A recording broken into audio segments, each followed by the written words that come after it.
Você está aí ainda? Vamos lá? Queria ler com você 1 Samuel, capítulo 16, vou ler aqui do verso 10 até o verso 13, é um momento que Deus unge Davi para um grande chamado, é uma reunião muito importante na casa de Jessé, o texto vai aparecer para você na projeção, então o texto diz assim, 1 Samuel 10 a 13, Jessé levou a Samuel 7 dos seus filhos, mas Samuel lhe disse, o Senhor não escolheu nenhum destes. Então perguntou a Jessé, estes são todos os filhos que você tem? Jessé respondeu, ainda tem o caçula, mas ele está cuidando das ovelhas. Samuel disse, traga-o aqui, não nos assentaremos para comer enquanto ele não chegar. Jessé mandou chamá-lo, e ele veio. Ele era ruivo, de belos olhos e de boa aparência. Então o Senhor disse a Samuel, é este, levante-se e unja-o. Samuel apanhou o chifre cheio de óleo e ungiu na presença dos seus irmãos. E a partir daquele dia, o Espírito do Senhor apoderou-se de Davi, e Samuel voltou para Ramá. Queridos, o começo de 1 Samuel 16, Samuel está em uma espécie de depressão. Deus pergunta para ele, Samuel, até quando você vai se entristecer por causa de Saul? E aí então, Deus ordena que Samuel fosse até a casa de Jessé.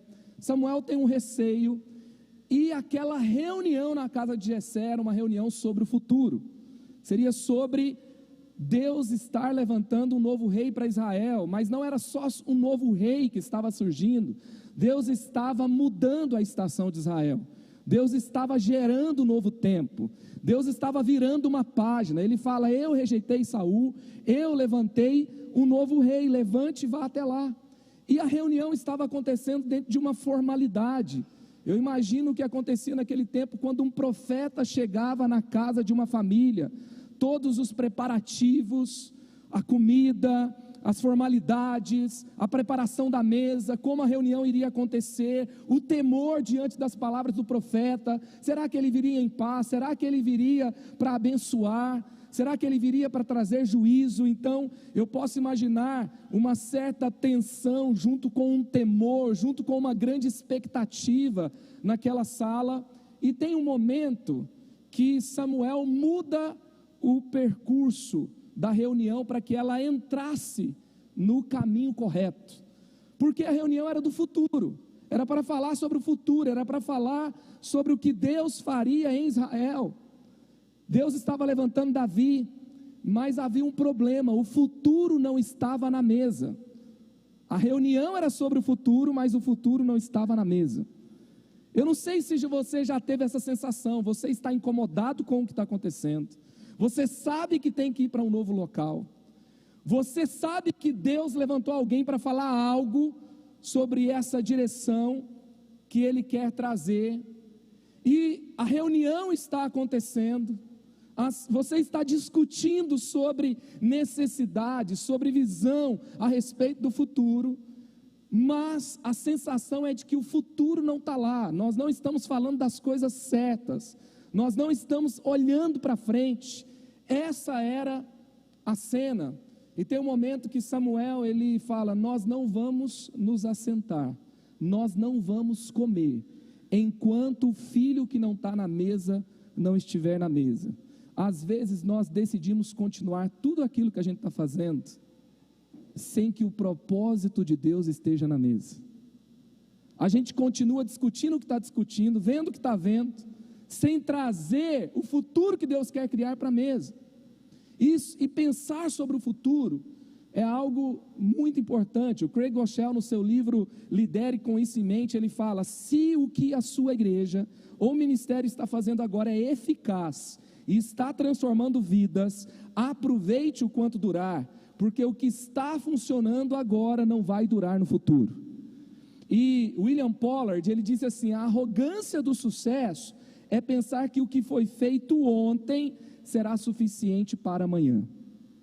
Então, às vezes, por exemplo, quando eu vejo sobre estratégias, eu vejo sobre, porque a palavra de Deus ela é imutável, a palavra de Deus é eterna, A Bíblia não precisa de atualização. O Evangelho funciona poderosamente em todas as gerações. Deus não está assustado com as faculdades, porque é algo que Ele nunca imaginou que fosse acontecer. Deus não está assustado com o nosso tempo. Deus não está assustado com nada que acontece hoje, que muitas vezes está escandalizando muitos cristãos, porque Ele está no trono, Ele governa, Ele é um Deus de justiça, Ele é um Deus de verdade. A palavra dEle continua atuante. O verbo vivo de Deus continua salvando. O Espírito Santo continua convencendo do pecado, da justiça e do juízo.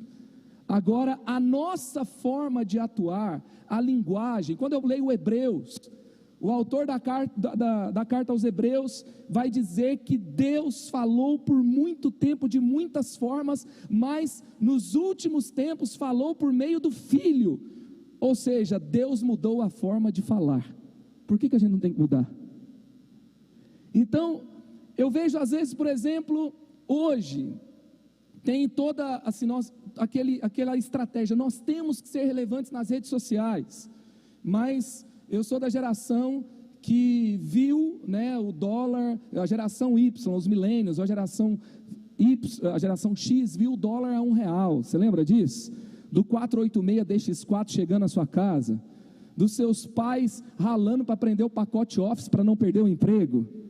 E aí, daqui a pouco vem um negócio que eu não sei, eu era jovem, né? Olha que frase difícil de falar, pastor André. Eu era jovem, e aí eu vi que a Mariana, minha esposa, estava no Orkut, tinha uma comunidade no Orkut. E estava todo mundo dizendo, você tem que saber o que está acontecendo no Orkut, a igreja tem que ter uma comunidade no Orkut. Aí eu conversava com ela por Messenger. Quem namorou aqui com a sua hoje esposa, você conversava com ela pelo Messenger.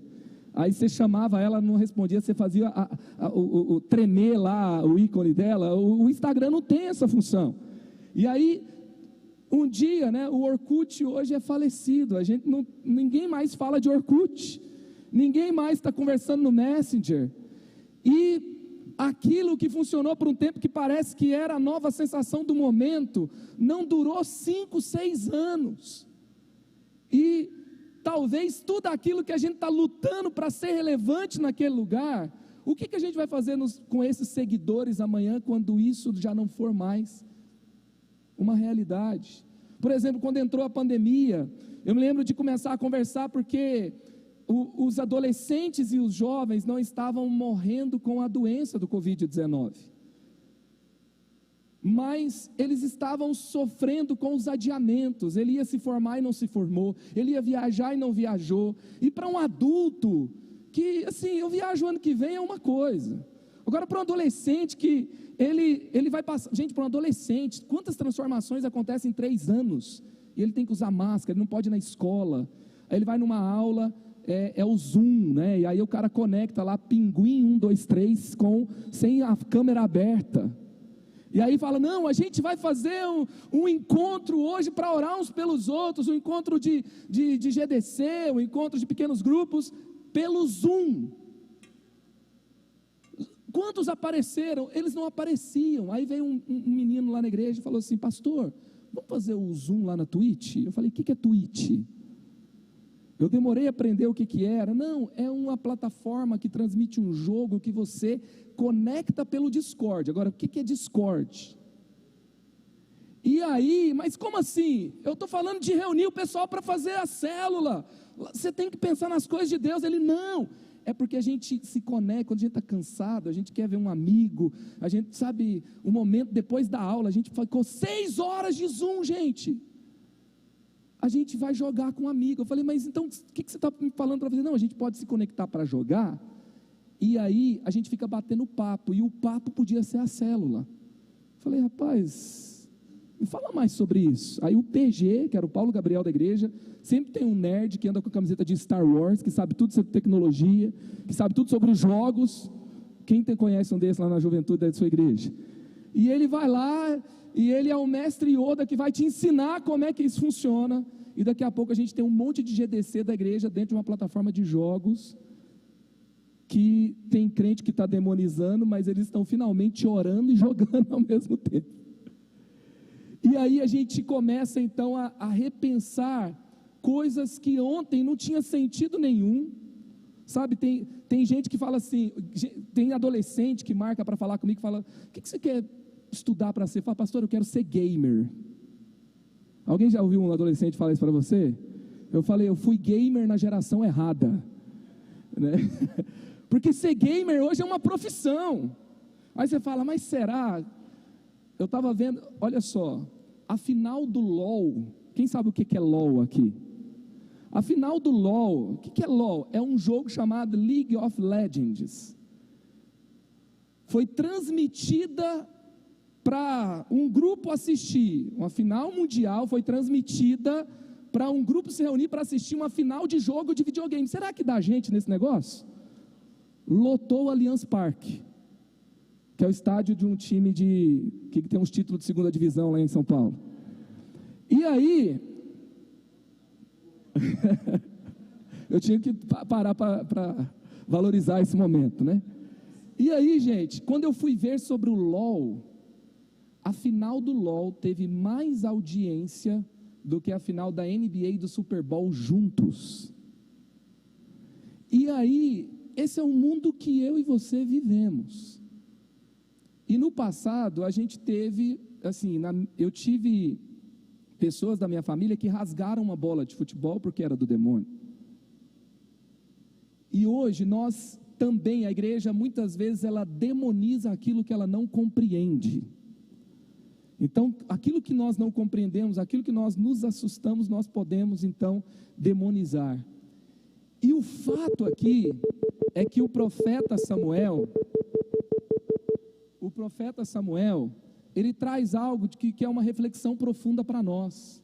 Nós vemos que isso não tem nem a ver com idade, porque Davi, que é quem foi excluído na mesa, ele não coube na cabeça de Jessé, ele não coube na cabeça de Saul. Saul o perseguiu, não coube na cabeça de um rei novo, não coube na cabeça de um pai adulto, mas coube na cabeça de um profeta velho, porque ele não estava preso no passado, ele tinha uma visão alinhada aos planos de Deus, aquilo que Deus estava fazendo, e quem é parceiro do que Deus está fazendo, nunca ficará no passado.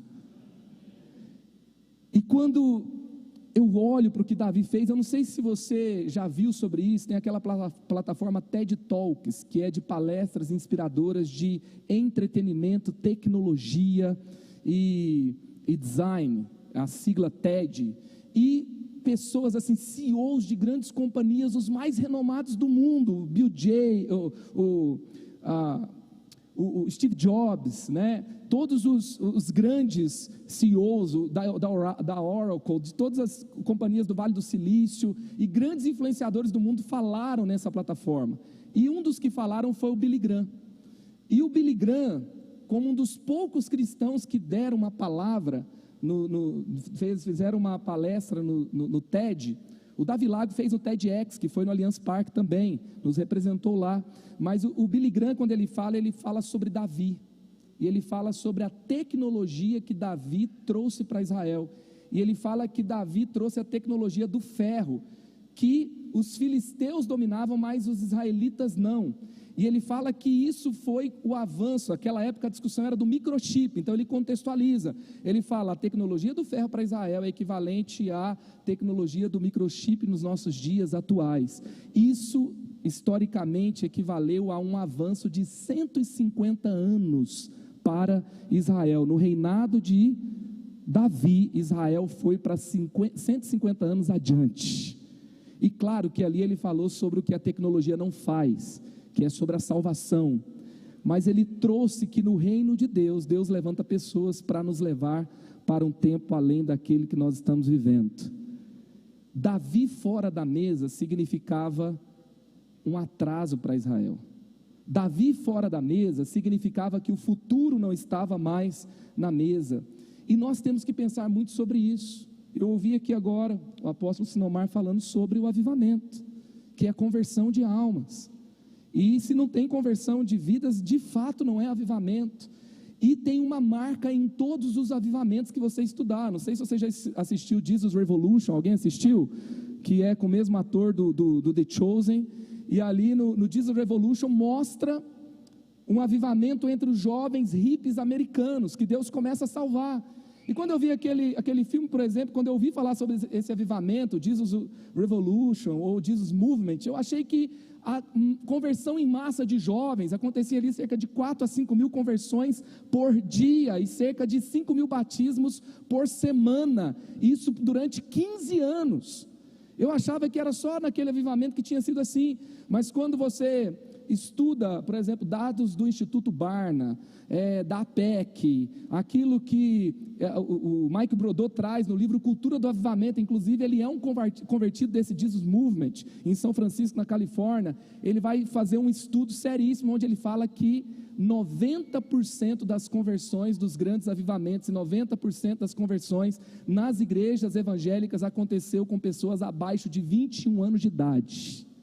Quantos aqui se converteram abaixo dos 21 anos de idade? Olha a sua volta. Tem alguém que se converteu depois? Tem um ou outro tem bem menos pessoas que se converteu depois. Não é muito comum nós vermos pessoas de cabeça branca no batismo. Acontece, mas não é a maior parte de pessoas.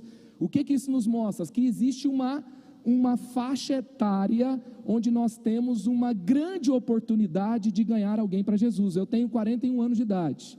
Eu tenho 3 filhos, eu trabalho no mesmo lugar há 20 anos, eu estou na mesma cidade há 20 anos, então, dificilmente aos 40 anos de idade, eu vou fazer uma grande mudança de vida. Faz sentido? E quando que isso acontece? Quando eu passo por uma grande tensão. Então, uma pessoa que se converte depois dessa fase de vida, normalmente passa por uma grande tensão.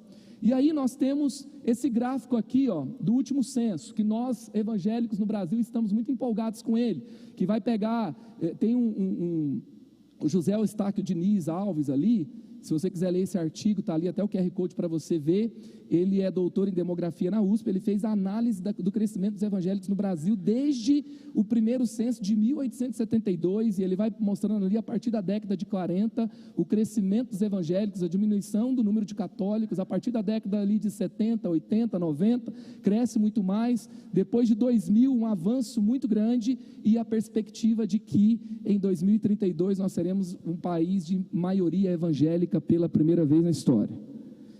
E aí a gente está empolgado com isso. E de fato, assim, eu estou celebrando o que Deus está fazendo na nossa nação, amém? Você está celebrando também? Agora tem uma outra realidade. Qual que é a outra realidade? Está crescendo aquela linha de baixo verdinha, é de pessoas sem religião. 13%. A perspectiva em 2032. Hoje o número de pessoas sem igreja, tá? De evangélico não praticante, já é o mesmo número de espíritas no Brasil, de acordo com o censo de 2010. O censo não divulgou os dados sobre religião de 2020, nem 2022 foi divulgado, mas ele faz uma prospecção de acordo com o número de templos abertos, de acordo com vários números e dados no Brasil. Inclusive estão falando que tem mais templo evangélico no Brasil do que escola e hospital. Não contaram o número de botecos, mas tudo bem. E aí você tem lá uma perspectiva que vai chegar nessa de 2032. E aí a BBC News Brasil, ela vai fazer uma matéria com um dado sobre os sem religião. E vai dizer que os jovens sem religião, nas grandes capitais brasileiras, já são em maior número do que o número de católicos e evangélicos. É mais de 30% o número de jovens sem religião.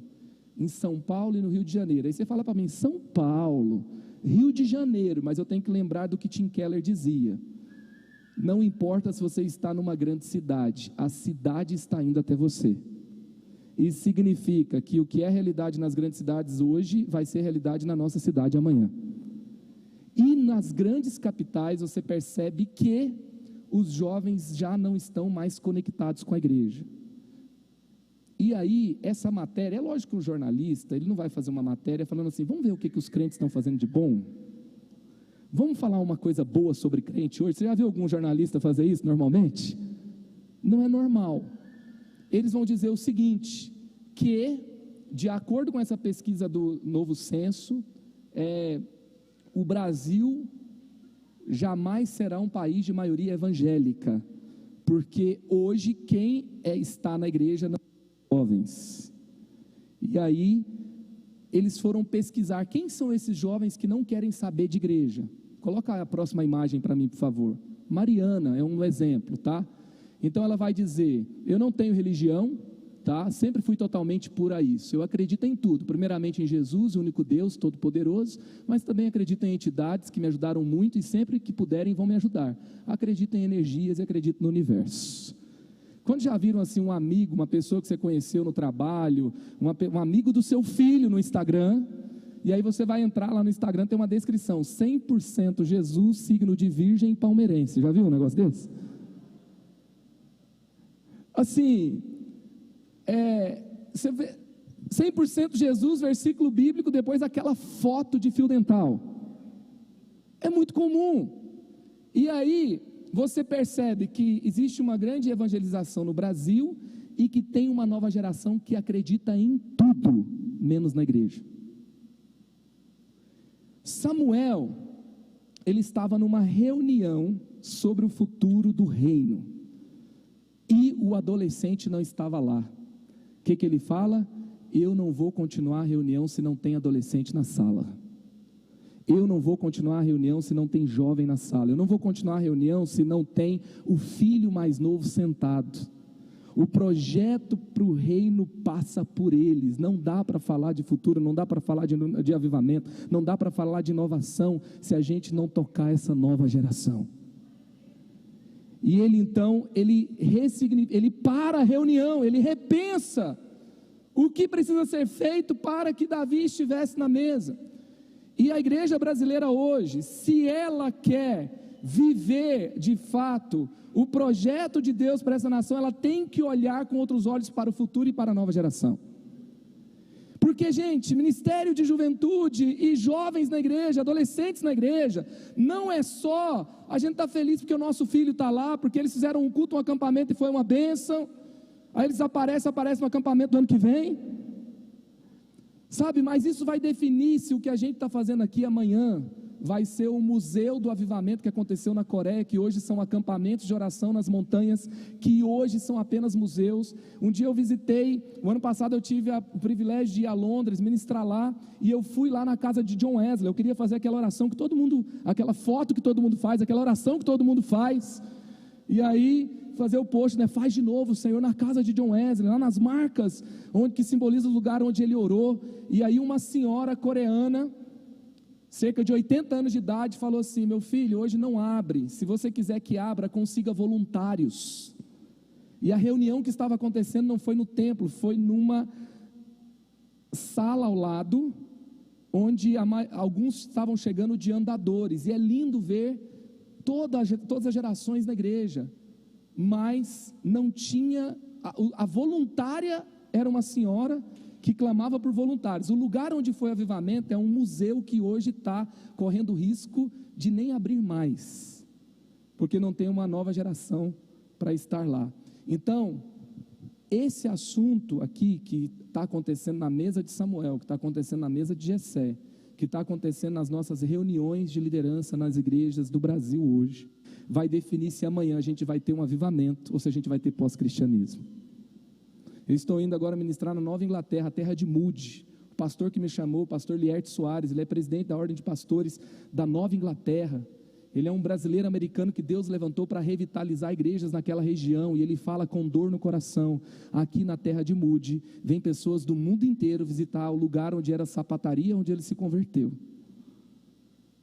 Mas todos os vizinhos, todo o bairro, a maior parte das pessoas ao redor daquele lugar, são pessoas que não acreditam mais em Deus, que não frequentam mais a igreja, ou é um avivamento que passou.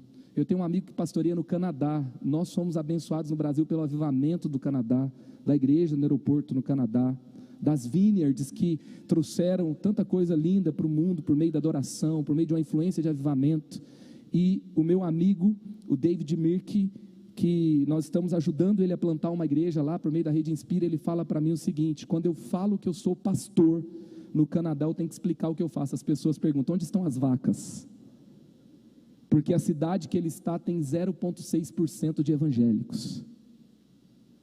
Então, quando a gente fala de ganhar pessoas para Jesus, quando a gente fala de olhar para a nova geração, quando a gente fala sobre repensar a nossa mesa, para que quem não está lá seja parte, nós estamos pensando sobre o que nós seremos amanhã, se isso aqui vai ser um museu visitado, um avivamento que aconteceu, ou se nós estaremos vivendo um avivamento com uma nova geração. E em nome de Jesus, nós vamos decidir que o que a gente vai discutir amanhã vai ser avivamento e não pós-cristianismo. Amém? E aí eu queria pensar com você aqui um pouco sobre que mentalidade Jessé tinha, que Davi não cabia na mesa dele. Qual que é a mentalidade que tira Davi da mesa? Vamos lá, a mentalidade de Jessé: rejeita o que não está pronto. Jessé, ele rejeita, talvez Davi, porque assim, por que ele traz os filhos mais velhos, os filhos mais preparados, os filhos mais educados? Porque assim, quem tem filho adolescente aqui? Vamos lá, eu tenho um filho de 12 agora, o quarto é sempre limpo e cheiroso, falam sempre coisas ponderadas na hora certa, sabem lidar com as emoções. Se tem uma visita na casa, eles são os primeiros a perceber o que pode ser falado, o que não pode. É assim que funciona? Davi é um adolescente, gente. Por que será que ele não está na mesa? Porque ele não está pronto ainda na cabeça de Jessé. Deus escolheu Davi, Deus quer ungir Davi, mas nós não queremos que ele seja parte do que Deus está fazendo. Essa é a mentalidade de Jessé. Às vezes nós temos uma idolatria com relação à perfeição. Nós queremos, sabe, e às vezes quando a gente coloca gente nova, quando a gente testa coisas novas, quando a gente faz o que a gente nunca fez, a gente erra.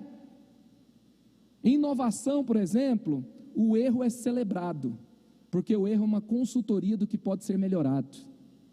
E às vezes a gente rechaça o erro porque a gente está tentando uma coisa nova. Outra coisa, remove da mesa quem é diferente, que também Davi, ele é o diferente, ele é de uma geração diferente. Tem uma discussão sobre ele ser ruivo, que o ruivo era o bruxo. Eu não vejo essa, assim, a base para falar isso com toda certeza, mas ele é diferente dos outros, porque não fala que Eliabe era ruivo, não fala que o outro era ruivo, ele era o mais diferente. Então havia uma preocupação com uniformidade. E você sabe que unidade não tem a ver com uniformidade, né? Unidade, sabe, quando você vê o acampamento de Israel, várias tribos ao redor do templo de Israel, que era a tenda do encontro de Moisés, e ali Moisés falava com Deus, e as tribos, as 12, cada um tinha um símbolo, tinha branding, tinha marca, tinha cores, na frente de cada tribo, e cada família tinha um logo também. Um monte de gente diferente, as tribos de Israel, pensa num povo complicado, era tudo diferente do outro, as profissões eram diferentes, cada um tinha uma habilidade diferente, tinha um símbolo diferente, mas o centro era a presença de Deus, ou seja, os diferentes se unem em um mesmo propósito, quando a presença de Deus é o foco. Agora, quando a presença de Deus não é o foco, a gente vai ter problema de trazer gente diferente. Então aqui você vê essa dificuldade de Jessé de trazer o diferente. Também condena o que é imprevisível, o que é incompreendido, que é essa nova geração. Gente, às vezes entender a nova geração é difícil. Outro dia eu estava pregando, sabe, estava pregando para os adolescentes da igreja, já faz uns 5 anos, e eu estou lá, eu estou empolgado, eu pego e vou falar sobre o que é a verdade, vou falar sobre experimentar a verdade. Aí eu me lembro do Matrix, eu pego e começo a fazer a cena do Matrix, falar do Matrix, eu percebo que ninguém está entendendo o que eu estou falando. Aí eu pego e pergunto, quem é que assistiu Matrix? 2 lá atrás, mais velho, levanta a mão, acho que era pai de adolescente. Além da triste realidade que eu estava ficando velho, eu percebi ali que assim, os tempos mudam muito rápido, e é difícil compreender uma nova geração, e muitas vezes nós estamos julgando uma nova geração por aquilo que nós vivemos na nossa geração. E aí, daí que nasce assim, que são Nutella, são mimimi, são frágeis, são cheios de crise, e desiste muito fácil, e não sabe o que quer na vida, e que quer tudo na mão. Gente, esse tipo de declaração é encontrado ao longo da história por Aristóteles, por Platão. Os irmãos de José perderam a paciência com o mais novo. Os irmãos de Davi perderam a paciência com o mais novo. Timóteo, quando é enviado por Paulo, ele pede: olha gente, trata Timóteo bem, que ele fique à vontade entre vocês. E ele fala para Timóteo: vão te criticar, mas que ninguém te despreze pelo fato de você ser muito jovem.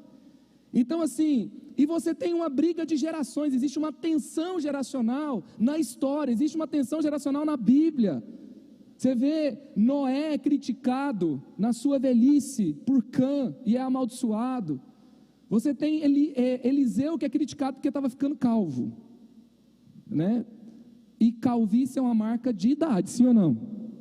Então ele é criticado por uma nova geração, é uma tensão geracional. É por isso que Malaquias fala sobre Elias, que viria para converter corações de pais aos filhos, de filhos aos pais, para que a terra não fosse ferida por maldição. Sempre vai ter essa tensão, e Jessé fugiu da tensão. Ele preferiu tirar do que entender. Gente, a nova geração, que música que eles estão ouvindo? Você consegue ouvir? Se você sabe ouvir o rock and roll da década de 80, da década de 90, a música eletrônica, né, os louvores na igreja que entraram nas comunidades, o worship que foi muito influenciado, preciso te dizer, pelo Coldplay e pelo U2, tá? Aí, mas é uma música boa de ouvir, mas agora a gente tem que ouvir trapping, BTS, K-pop. Aí você fala, quando você fala assim, isso não é música, é difícil compreender. E se no século 20, ouve isso aqui, no século 20, nós tivemos em 100 anos 4 gerações, Builders, Boomers, geração X, geração Y, tá? Os Boomers é a primeira geração que conquista o direito de ser jovem, o lifestyle jovem é celebrado nos Boomers, a geração do sexo, drogas e rock and roll, que a gente conheceu e tal. 4 gerações em 100 anos, diferenças de comportamentos, diferenças de cultura, diferenças no quadro econômico, comportamento no meio de trabalho, ok. Agora entra no século 21, nós estamos no ano de 24 do ano 2024, nós já temos 3 gerações, nós já temos geração Z, geração Alfa depois de 2010, a gente já tem a geração C ou Covid de 2019, os comportamentos mudam, ou seja, as gerações diminuem, as diferenças aumentam e o divórcio geracional é cada vez mais frequente. Então, gente, isso é complicado, é ou não é? E aí exige da gente o quê? Como que a gente vence uma tensão de uma coisa que a gente não compreende? Porque se você não vencer, sabe quem que vai discipular o seu filho? Quem vai discipular os jovens da igreja? Felipe Neto.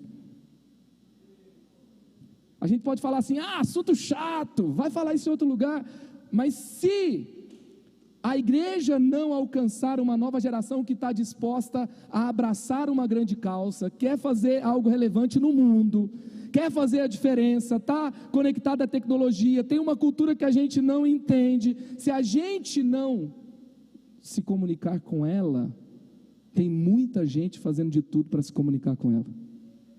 É ou não é verdade? Quem é Jessé nessa história? É quem abandonou a tensão. É melhor tirar do que brigar com Davi na mesa.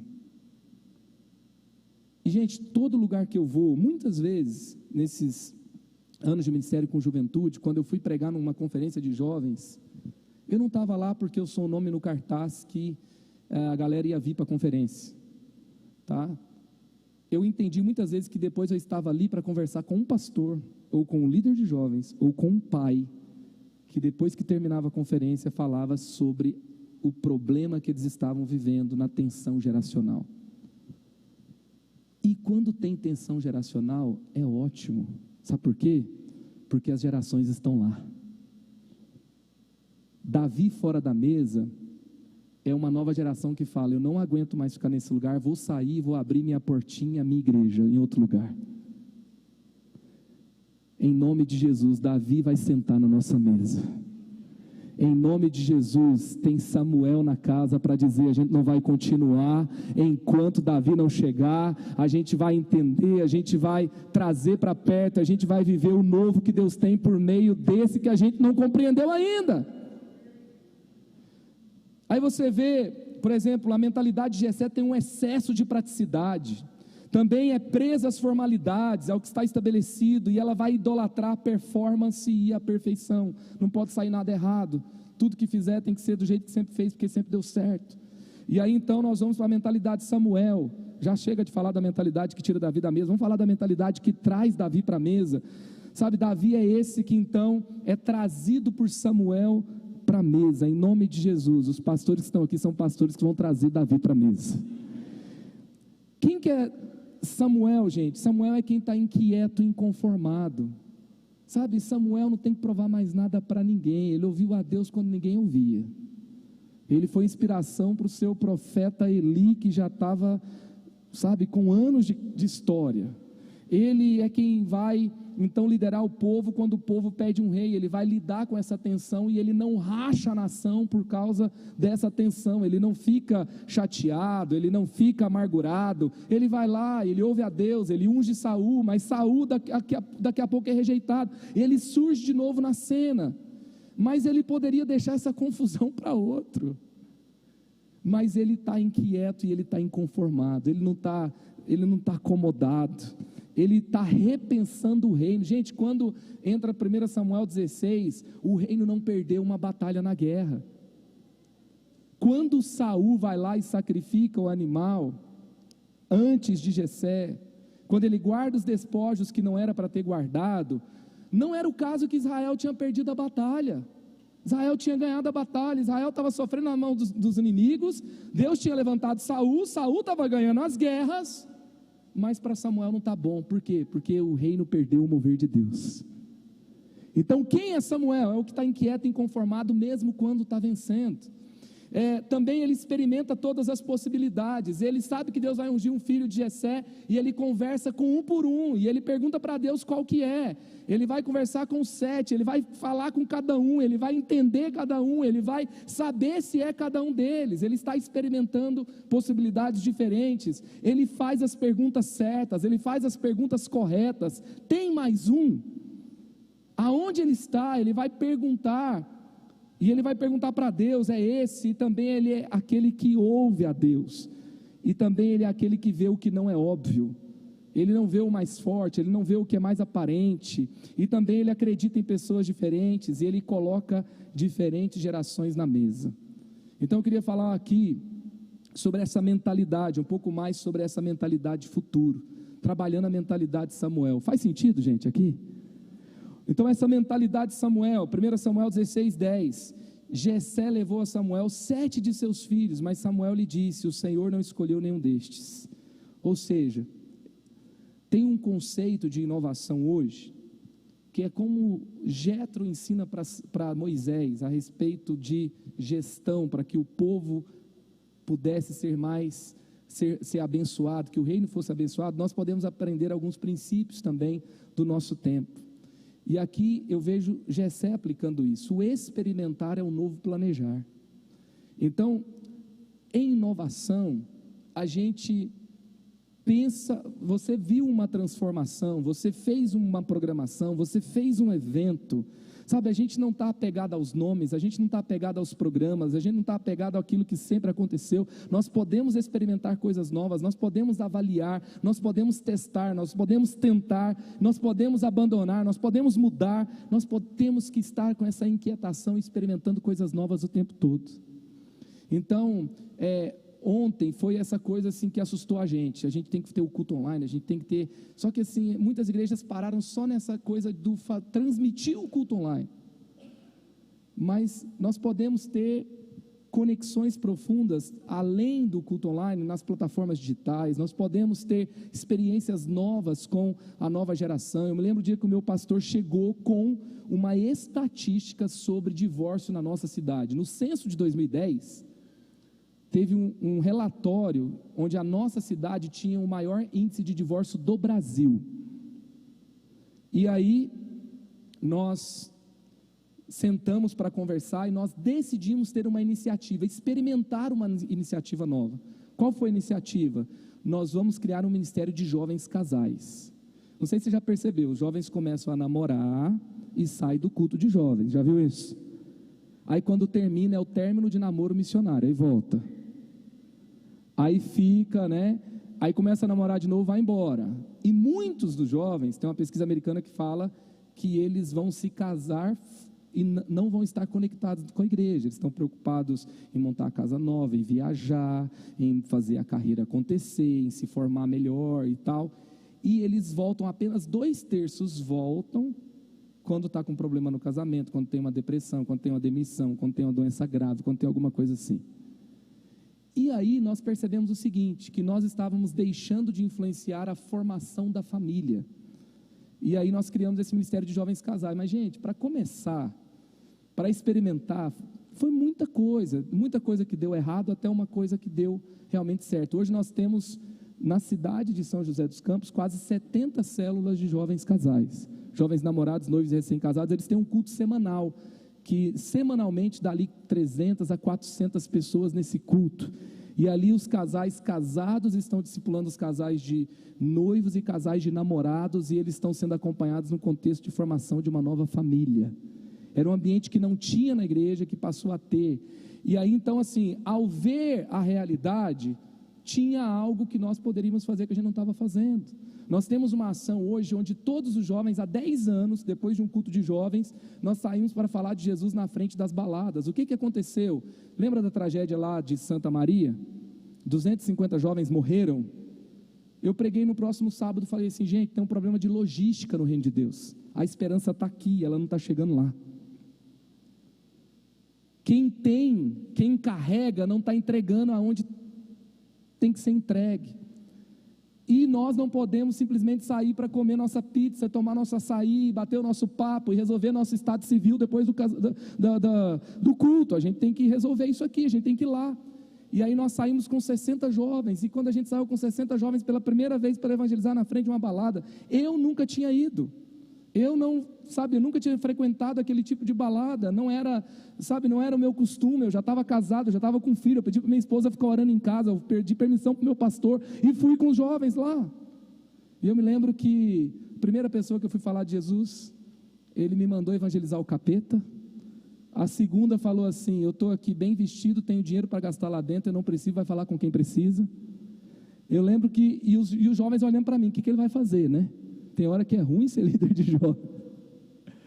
Ele é o pastor, vai fazer alguma coisa. E eu lembro que o terceiro, quando eu perguntei o nome dele, qual que é o seu nome? Ele fala Zaqueu. Gente, Zaqueu é filho de crente, você sabe, né? É lógico. Lá em casa, Marcos, Lucas, Jonatas e Timóteo. Quem deu o nome bíblico para os seus filhos aí? Os meus filhos, Levi, Samuel e Pedro. Aí eu estou lá, eu falei assim, por acaso, né, me veio uma convicção tão grande, eu falei, esse cara é filho de crentes, por acaso será que talvez pode ser que você seja um dia, o seu pai foi crente, ele só fez um assim na cabeça, né, falei, por acaso você é filho de pastor? Ele era um filho de pastor desviado, eu tinha sido um filho de pastor desviado. A gente começou a conversar, ele mandou todo mundo ouvir a gente, os meninos que estavam tudo com vergonha e tímido começam a conversar também, e naquela primeira noite a gente começa a levar uns de volta para casa que nem entra na balada. Tem uns na fila que falou, pastor, eu estou aqui, mas é o aniversário aí que já comeram lá dentro e tal. Tinha até crente lá na fila também. Aí começou a correr a notícia, o pastor está indo para frente da balada. Mas o fato é que a gente não sabia como fazer. Aí ficava, vamos para o cubo mágico, vamos para a pulseira, vamos para não sei o quê. Eu falei, gente, é relacionamento, é conversar, vamos experimentar algo diferente. Toda semana a gente vai com esse cubo, o povo vai enjoar desse cubo aí. Vamos conversar com as pessoas, vamos pegar datas comemorativas. A gente pegava a independência do Brasil, fazia um Brasil de post-it, escreve alguma coisa aqui para o Brasil, e o pessoal parava, a gente conversava, quando não tinha nada a gente conversava também, e a gente começa, e hoje já fazem 10 anos, todos os sábados a gente está lá, e a gente passou a ter gente que ia para a porta da balada para conversar com a gente, para depois ir para a igreja no outro sábado, e hoje tem muita gente que já se converteu, já teve, das baladas da cidade, 3 delas já fecharam, porque minoria com Deus é a maioria, sabe, a gente tem que experimentar coisa nova, sabe, a gente faz um movimento com empresários, a gente faz um movimento, o Alto de Páscoa, o pastor André falou, é um nome, Alto de Páscoa, já viu igreja fazer um nome, assim, igreja evangélica, usar o nome alto? É um nome católico, porque a cidade tem uma grande influência católica, e aí quando a gente começou a fazer, a gente É um espetáculo feito com voluntários da igreja, que recebe 45 mil pessoas, que fecha, e ao final, fechou em 10 horas esse ano, mas tem sido experimentado, conversado. Hoje são 3 mil voluntários já ao longo de 20 anos. E ao final nós normalmente temos o número de cerca de 2 mil decisões por Jesus. Quando eu passo o dia inteiro fazendo entrevista de batismo, tem uma das perguntas que é: quando você conheceu a igreja? Às vezes é 2 anos depois, a pessoa fala: no alto de Páscoa. É que aquele amigo que você chama ele para ir na igreja, um dia ele tem que ir, não, no alto de Páscoa eu vou. Aí ele cai lá, ele chora do começo ao fim. E Deus nos dá então essa graça de trazer pessoas com frentes novas. Rick Warren fala assim: você tem que usar diferentes tipos de anzóis para diferentes tipos de pessoas. Tem que experimentar coisas novas. Aí nós falamos, outra coisa, a mente criativa está sempre inquieta. 1 Samuel 16:11, então perguntou a Jessé: esses são todos os filhos que você tem? Jessé respondeu: ainda tenho caçula. Ou seja, ele está inquieto porque o reino não está bem mesmo depois de uma vitória. Ele está inquieto porque ele conversou com 7 filhos e não era nenhum deles. Uma vez eu tive a honra de entrevistar o Dr. Russell Shedd numa conferência de jovens. A gente levou o Dr. Russell Shedd aos 84 anos numa conferência de jovens. O auditório estava lotado. Ele falou por quase 1 hora. E depois eu faço uma entrevista. Quantos conheceram o Dr. Russell Shedd? Eu faço uma entrevista com ele. Eu pergunto ao Dr. Russell Shedd: qual que é o segredo? Porque eu fiquei pensando, aos 84 anos de idade, eu vou estar pregando na conferência de qual asilo, entendeu? Como que... E o homem estava lá, falando uma conferência de jovens. Eu falei: qual que é o segredo da relevância? Qual é o segredo de permanecer atual? E ele fala para mim: irmão, eu ainda estou aprendendo. Ou seja, ele está dizendo: eu ainda estou inquieto. Ele estava numa conferência que ele nunca tinha ido. Eu fiz um convite para ele, ele não me conhecia, ele foi. No final ele me deu todos os livros dele que eu não tinha. Ele estava investindo em gente nova, indo em lugar que ele não tinha ido ainda. Quando entrou no culto, foi uma cena meio interessante, porque ele entrou, sentou na frente. Eu acho que ele aceitou porque a gente chamava Primeira Igreja Batista. Ele falou: acho que esse pessoal é meio comportado. Aí chegou lá, estava rolando um rock na primeira música. Ele vira para mim e fala: irmão, isso é um culto ou é uma festa? Ele está num lugar que é desconfortável para ele, que ele não precisa mais estar. Aos 84 anos de idade, aprendendo coisas novas. Tem gente com 20 que acha que sabe tudo, tem gente com 40 que acha que sabe tudo. Nós ainda temos muita coisa para aprender, a gente tem que continuar inquieto. Tem uma nova tecnologia, tem um novo desafio, tem um novo problema. A gente não vai desistir. Eu posso aprender algo novo, eu posso fazer algo novo. Amém? Deixa eu te fazer uma pergunta: qual foi a última vez que você fez algo pela primeira vez? Qual foi a última vez que você estudou um idioma que você não estudava? Que você tentou tocar um instrumento que você não tocava? Gente, até nos restaurantes que a gente vai no mesmo restaurante e pede o mesmo item do cardápio, é ou não é? E se você deixar o carro vai sozinho. Que a gente vai pelo mesmo caminho, no mesmo lugar, para comer a mesma coisa. E a gente deixa de experimentar coisas novas. Eu lembro a primeira vez que a gente saiu para evangelizar no carnaval, que é outra briga que a gente comprou. A gente falou: vamos evangelizar. Aí foi. A gente chegou lá, o povo não estava lá. A gente fez um programa para evangelizar num carnaval que a gente não sabia nem como é que acontecia. Porque a gente tinha se distanciado do diálogo com a cidade. A gente não sabia mais o que movimentava a cidade. E a gente reaprendeu, a gente se reorganizou. E hoje eu já tenho até... Foi lembrado isso hoje. Um dos troféus que eu tinha na minha sala, às vezes um pastor ia me visitar: que troféu é esse? É do Interclasse? Eu: não, é porque a gente foi o bloco que venceu o carnaval da cidade. Porque um dia a gente entrou, o carnaval parou, aí a prefeitura falou assim: vamos tirar eles daqui.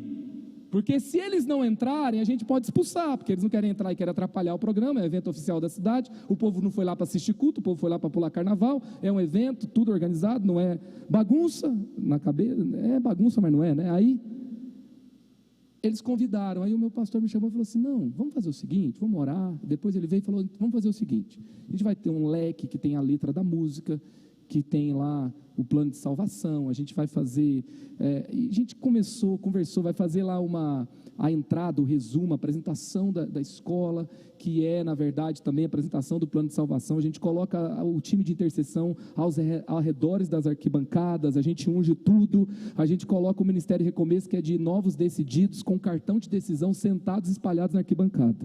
E passa no meio, e orando, e a igreja fica adorando enquanto os jovens estão lá.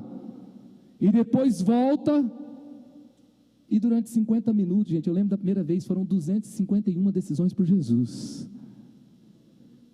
Porque a gente aceitou, eles tiveram que colocar a gente, porque eles convidaram, eles acharam que a gente ia riar, a gente não foi.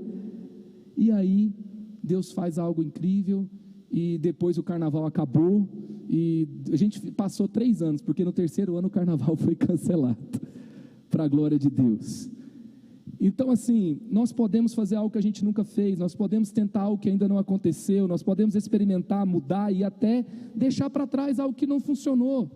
Outra coisa, o futuro tem marcas nos corações das pessoas, que é uma marca também, que nós temos que olhar. Como que Davi foi encontrado por Samuel? 1 Samuel 16:7.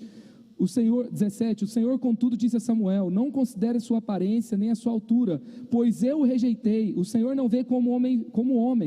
O homem vê a aparência, mas o Senhor vê Para Samuel ver o novo, o diferente, o futuro, ele teve que olhar para o coração de Davi. Ou seja, o futuro tem marcas nos corações das pessoas. Eu fiz uma reunião, eu dou uma aula de criatividade e inovação para os alunos do college, são jovens, e ali assim, eles acham que eu estou ensinando inovação para eles, mas na verdade eu que estou aprendendo com eles sobre o futuro. E eu fiz um desafio assim, qual que é a sua inquietação? Qual que é o problema? Porque criatividade é resolver um problema. Qual que é o problema que você acredita que a gente tem que resolver? E enquanto muitas igrejas a gente está discutindo o telão de LED, a gente está discutindo se a gente vai ter a câmera Blackmagic, se a gente vai ter uma plataforma de tecnologia A ou B, eu começo a ouvir esses jovens sobre os problemas que eles veem na igreja, o que dói no coração deles. E aí vieram algumas questões. Pastor, a gente percebeu que tem pouquíssimos deficientes físicos incluídos no ministério da igreja. E a gente queria fazer um programa para incluir deficientes visuais, deficientes auditivos, gente que tem uma mobilidade afetada, eles podem servir. Um outro falou assim: eu percebo que se reclama muito que os adolescentes não se abram, eles são muito superficiais, eles não conversam. Eu queria criar um jogo para ajudar adolescentes a abrirem o coração, para fazer um discipulado. O outro vai falar sobre uma campanha de prevenção de acidentes. E aí a gente começa, eu trouxe um novo líder de jovens, ele criou o Bible Sprint, antigamente era EBD. Agora ele aprendeu com o Google o Bible Sprint, e ele falou um sprint de aprendizagem de 1 mês, e outro dia eu entro numa sala para ensinar a Bíblia, o livro de 1 Coríntios para a galera do Bible Sprint. Eu entro num Zoom de quarta-feira às 10 da noite, tinha 200 jovens para aprender a Bíblia. Aí, os caras querem aprender a Bíblia, eles estão cansados de algumas coisas, mas eles têm algumas ideias para outras coisas. Nós temos que ouvir mais o coração das pessoas. Isso é algo muito importante. A igreja ela tem se preocupado muito com o palco, mas o mover de Deus não está só aqui. A gente tem que se preocupar mais com o hall. Porque a pessoa que entra nos nossos ambientes, a gente quer ganhar todo mundo, mas a gente não sabe quem ela é, não sabe o nome, não sabe qual que é a dor que ela tem. E às vezes a gente está fazendo um ambiente que está influenciando amanhã um desigrejado, que acredita em Jesus, que é do signo de Virgem, que acredita em energia, que acredita em tudo, mas não acredita no lugar, que não acredita em pessoas. Então assim, sabe, às vezes eu converso com pastores, eu falo assim: sabe por que o Felipe Neto se tornou pastor do seu filho? Porque aconteceu racismo contra o Vini Júnior. Um professor de faculdade não deu aula, ele discursou durante 1 hora. Ele desbravejou, ele rasgou o coração, ele foi eloquente, ele colocou a capacidade intelectual dele nessa causa, na proteção de alguém que foi discriminado, e ele vai dar uma aula sobre isso, ele vai discursar sobre isso, e chega no domingo a gente nem menciona. A gente tem uma catástrofe de chuvas que estão sendo cada vez piores, que estão matando cada vez mais, e a gente não está falando sobre isso, sobre preservação do meio ambiente. E aí a gente tem uma criança de 11 anos que fica grávida porque era abusada sexualmente. A igreja vai dizer que não pode abortar. O Felipe Neto vai lá e vai patrocinar até a formação da faculdade daquela menina de 11 anos e vai colocar uma grana numa ONG contra abuso sexual infantil. E aí, eu faço uma pesquisa sobre geração Z, jovens entre 15 e 25 anos, e descubro que 84% dos jovens estão dispostos a trabalhar com uma causa social. O sonho de sucesso de carreira, o segundo maior sonho de sucesso de carreira de um jovem hoje, não é ter dinheiro, não é, trabalhar fora do Brasil, é trabalhar com uma causa social. A geração mudou, a dor mudou, tem uma dor no coração das pessoas. E para todas essas questões, a Bíblia tem resposta para racismo, gente? A Bíblia nos manda cuidar do meio ambiente, sim ou não? Nós podemos ser bíblicos criando um ministério atuando nessa área, sim ou não? A Bíblia nos fala, sim, contra o aborto, mas a Bíblia nos fala para cuidar dos órfãos, para proteger as crianças. Só que às vezes a gente não está sensível à dor de um coração de um Davi. E a gente briga com ele. A gente não entende a dor dele. E ele não é polido, ele não tem maturidade. Vamos lembrar da gente, vamos fazer um exercício agora? Para um pouquinho. Agora você vai ver uma imagem na sua frente, tá? Feche os seus olhos por um minuto. Você vai ver uma imagem na sua frente. Sabe quem está na sua frente? Você com 16 anos de idade. O que você encontrou nessa imagem? Pode abrir os olhos. Quando a gente conversa com Davi, que a gente não entende, a gente esquece que um dia a gente teve 16 anos também. A dor dele é outra, eu posso não entender. Mas o Deus que conduziu a minha história é o Deus que vai conduzir a história dele também. Eu não posso me divorciar dele. Faz sentido? Então, ler o coração da nova geração vai me ajudar a ser efetivo para um novo tempo. E outra coisa, o líder do futuro gera confiança e pertencimento. O que Samuel faz? Jessé mandou chamá-lo. Ele veio, ele era ruivo, de belos olhos e de boa aparência. O rejeitado da mesa é descrito pelo profeta Samuel como alguém de belos olhos, de boa aparência. É descrito como alguém notável. Sabe, eu não sei se você pode fazer isso comigo. Eu ia falar um pouco mais de inovação, eu estou falando um pouco mais de nova geração. Mas talvez Deus está trazendo algo aqui nesse sentido. E eu queria fazer um compromisso com você aqui hoje. Jornalista faz a crítica dele. As pessoas do nosso mundo estão fazendo as suas críticas. Deus está querendo levantar um João, que no seu templo tinha você já estudou o Império Romano, você já viu o que acontecia no Império Romano. Orgias sexuais, homossexualidade já tinha, era um mundo depravado. A sociedade da igreja de Corinto era das piores que tinha. E quando João se levanta nesse tempo, ele fala o que dos jovens? Vocês são fortes. Tem muita gente para dizer que eles são fracos. Tem muita gente para dizer que eles são despreparados. Tem muita gente para dizer que eles são Nutella. Mas nossa boca vai ser boca de Samuel. A nossa boca vai ser boca de apóstolo João. A nossa boca vai ser boca de Joquebede, que viu Moisés condenado à morte, viu que ele era um menino diferente, protegeu, guardou, para que a cultura e o tempo não o matasse, para que Faraó não o ceifasse. Que em nome de Jesus a sua boca, como um pastor, ministrando aos cultos, seja uma boca de Samuel, seja uma boca de João, seja um ninho, um lugar que Joquebede prepara, onde ali a nova geração está segura, ali onde grandes homens e mulheres de Deus estão sendo gerados, ali um Davi está sendo preparado, ali o reino está vendo o futuro, ali o avanço do céu está acontecendo. Então esse líder do futuro, ele vai gerar essa confiança, vai gerar esse pertencimento. Para mim, uma das maiores marcas do futuro da igreja é pertencimento. Uma vez eu estava vendo uma entrevista de um caso de um atirador de escola lá em Suzano, em São Paulo. E quando a mãe dele foi entrevistada, o menino, ele então morre, né? Ele sai atirando até que ele é combatido, ele vem a óbito. E aí se pergunta para a mãe dele, como era o seu relacionamento com seu filho? Ela fala, era muito bom, ele tinha computador, ele tinha TV, ele tinha celular, ele tinha internet, a gente só não se falava muito. O meu irmão, ele é doutor em psicologia, ele fez um estudo de casos de atiradores de escola que se tem conhecimento no mundo inteiro. Ele deu uma entrevista na Folha de São Paulo sobre o perfil do atirador de escola. E pasmem, o ponto mais marcante que se encontra em todos eles, não é bullying, é distanciamento parental. Nós temos uma geração órfã de pais vivos. Pais que conversam sobre o dever da escola, sobre o prato na mesa, sobre não pode deixar o chinelo no lugar errado, mas que não falam sobre coisas do coração. A igreja tem que ser uma família para pertencer e não um lugar para frequentar. A igreja tem que ser um lugar seguro para falar sobre dúvidas. A igreja não pode ser um lugar onde a gente se escandaliza com qualquer coisa que ouve.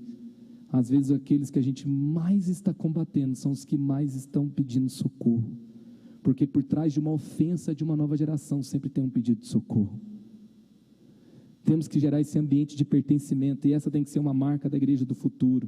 E por último, discernimento é mais que um diferencial, é sobrevivência. Então o Senhor disse a Samuel: é este, levante-se e unja-o. A gente pode estudar tudo sobre tecnologia, a gente pode estudar tudo sobre os games do futuro, as tecnologias do futuro. A gente nem aprendeu a pesquisar no Google, já tem o ChatGPT para pesquisar e mais 15 outras inteligências artificiais. E você não sabe com o que você está lidando. Você pode, estudar sobre tudo isso, mas você vai ficar no passado se você não ouvir a voz de Deus. Porque no final não foi uma estatística que disse: os reis normalmente têm 16 anos, os melhores ungidos na história. Não foi: os ruivos foram bons reis. O futuro aponta para um rei ruivo de 16 anos. O rei hoje deve ter por volta de 16 anos. Não foi sobre o estudo da tecnologia, não foi sobre as estatísticas, foi sobre ouvir a voz de Deus. Então discernimento é mais do que um diferencial. Na verdade, é aquilo que vai definir o futuro dos lugares onde a gente está, amém? Eu queria orar com você, vamos orar juntos? Eu não sei se você fica meio assim desconfortável, preocupado. Não sei se é um assunto que você fala: puxa, tem algumas coisas aqui que eu tenho que pensar, que eu tenho que estudar, que eu vou ter que reunir o pessoal, mas deixa eu te dizer algo. Eu tenho convicção que aqueles que estão ouvindo a voz de Deus, que têm um coração para essa nova geração, que sabe o que é um discernimento espiritual, que estão dispostos a aprender, vão ser pastores de muita relevância cada vez mais no tempo que a gente está vivendo. Essa igreja já tem colhido frutos tão extraordinários, mas eu quero declarar: o melhor ainda está por vir. Tem 3 grandes desafios para Samuel quando ele se levanta. Um é o comodismo. Deus pergunta para ele: até quando você vai ficar lamentando por Saul? Está lá no verso 1. Depois é o medo.